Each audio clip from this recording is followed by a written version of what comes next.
So I really want my customers walking up to the Loop dinosaur coaster to go through some dense jungle. So I built this kind of like dense hedge, and I want another one on the other side here. If you're interested in understanding how this was built and maybe use it in your own cities, stick around. We're gonna build it on camera right now. What's up, everybody? My name is Aaron. I'm the Brick Scavenger. And if you've been following my channel at all, you know how much I like adding plants and foliage and bushes to my city and my builds. Well, today we're gonna work on some hedges. We're gonna do 2 rows of hedges that will line the pathway that customers will walk to come get on the Loop roller coaster. You've already seen a preview of it. If you wanna know how to build it, we're gonna do it right now on the Brick Scavenger channel. All right, guys, so to build this hedge, it's pretty simple. It really only takes 3 elements. You're gonna want this 3-leaf stem piece, which has become quite common in the Lego world these days as the standard plant flowering piece. You're gonna want these little 3-leaf elements here, and then just, one of the standard leaves. You could use the small leaf if you wanted. I've been using the big leaf, but pretty simple. I'll show you what we're doing here.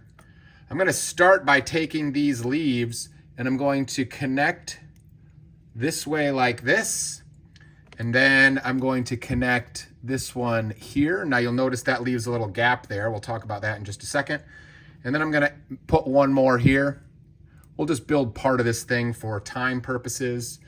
And then what you're gonna do is you're gonna want these to stay together real well. So I actually use these leaf pieces to go through the connection points so that they will stay together like that. Very easy.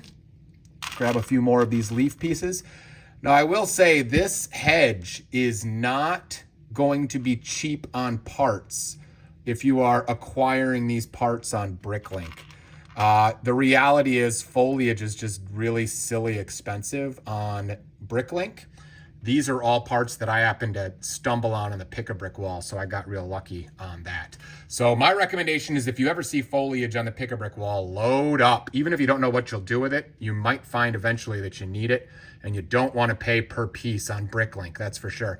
I'm going to take one more of these, and I'm actually going to go behind and connect that to that just to kind of densify that middle section there. And then we are going to use one more. Now this one's got to get pushed really, really far in because you're doing your best to connect all 3 of those leaves there. It should poke through just enough to kind of help secure all of those. Okay, so that's pretty simple. That's part of the hedge right there. Then the beauty of this design, I think, is that the leaf pieces are going to be at different depths. You can see we're going to get some different depths just simply because the leaves are stacked on top of each other, and so they're gonna be a plate, height separated already.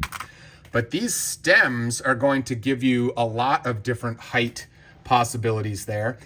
And the middle section of this is actually perfect to stick one of these stems in. So I'm gonna start by putting the stem in like that.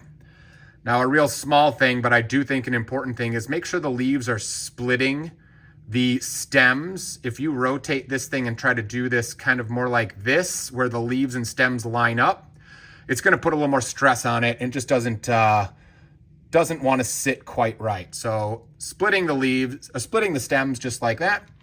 And then the bottom of these guys actually has a little tube, which is perfect to slide right onto each of the stems. And so you end up with something that looks like this. All right, 4 leaves per little stem plant piece. And then what you're gonna do is you're going to start sliding these into various spots on this. And you can already see that we're gonna get some various heights here. Now, you can't only do these into every single hole because it's just gonna get too crowded. So what I'll do is I'll take some stems and in ones that were pretty close to it, I'll just kind of slide those in. We'll do the same thing over here like this. And you can actually push these in different depths. Like I'll slide this one all the way in like this. And that'll give you even more difference in depth there. And it doesn't matter what's behind here because this is gonna actually just kind of hang out like this.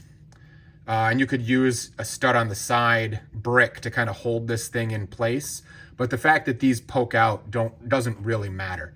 Okay, so now I built, just to save some time, I built a bunch of these off camera just so that we can slide these in. My recommendation actually is, before you start putting all of the stem pieces in, is to slide a bunch of these into random spots, because it's kind of hard once the stems are in there to actually get all the way down to the bottom to stick some of these in. You don't want to overdo it with these, only because the stem pieces really are what give it some density and some different depth, which is what makes it, I think, more interesting to look at. So you just got to kind of envision, I'm thinking I'm going to put one of the stems right here like this, so that now that it's surrounded by all of the lower plants, I can slide this one in and it should fit in nicely. So we're going to continue around, just kind of sliding these in. You may find yourself popping some of these out accidentally as you go. You'll just have to pop them back in. You just got to kind of do your best to slide this thing around, make it as dense as possible. And I'll just keep going real quick here just to try to build this as quickly as I can for you. See, I just popped this one off accidentally. It happens, no problem. And we'll keep rolling here, trying to make this thing as dense as possible. One thing that helps is if you pop it back, like I can see like a little hole right here. I would like to have some more density in there. So I'm thinking that that hole might be a good one and that hole might be a good one, just to try to fill in some of the gaps for this plant life. The denser the better, I think. So there's that. We'll slide some more in here. And you've got the general idea on this, obviously. I've actually built more of this already to show you how I connect it real quick, but let me just put a few more of these on and then we will do that.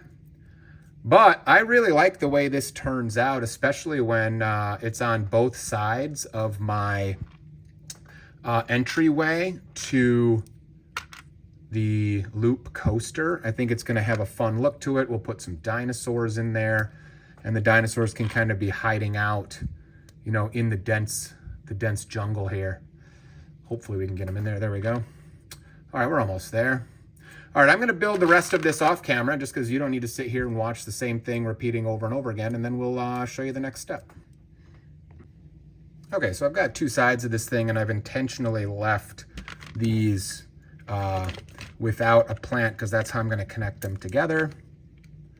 Snap those together real quick, and then I'm going to grab another one of these olive green leaf pieces. Whoops.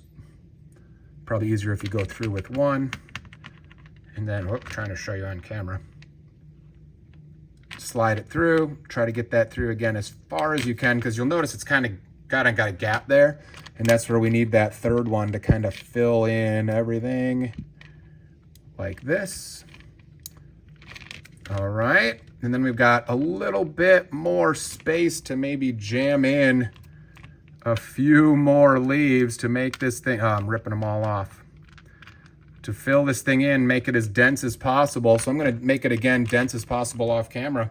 Then we're going to go over and attach this thing and show you what it will look like when we've got the whole thing in place. All right, so I don't know how well you're going to be able to see this, but I've got my row of hedges here, and I'm going to attach it with a stud on the side piece, which should go into the back of one of these leaf pieces pretty easy on either side.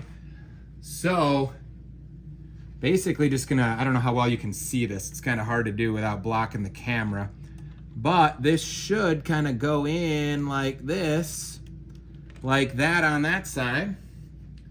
And over here should go in fairly easy right there. And now what I've got is I've got a double row of hedges for people to walk through. It's gonna feel hopefully like a really kind of dense jungle area. We'll put some dinosaurs in there. We'll put a few more maybe tiki torches in there. I could imagine these being on the side of a house if you wanted them to, you know, just be hedges for a house. But in this case, I wanted it to be a really dense kind of jungly feel for my future loop coaster riders to walk through. Hopefully we can get some dinosaurs squeezed in there or looking over the top or something to kind of have it looking, you know, scary and fun to add to the drama of this loop coaster. Much more jungle to come. You can see they're going to follow this brown path around, and then they're going to actually have to walk right underneath this big T-Rex to get to the entrance to the coaster. Lots of fun. Hope you enjoyed this little tutorial on making little hedges out of these pieces, and I hope you can find these pieces on the pick-a-brick wall to keep your costs down. We'll see you next time.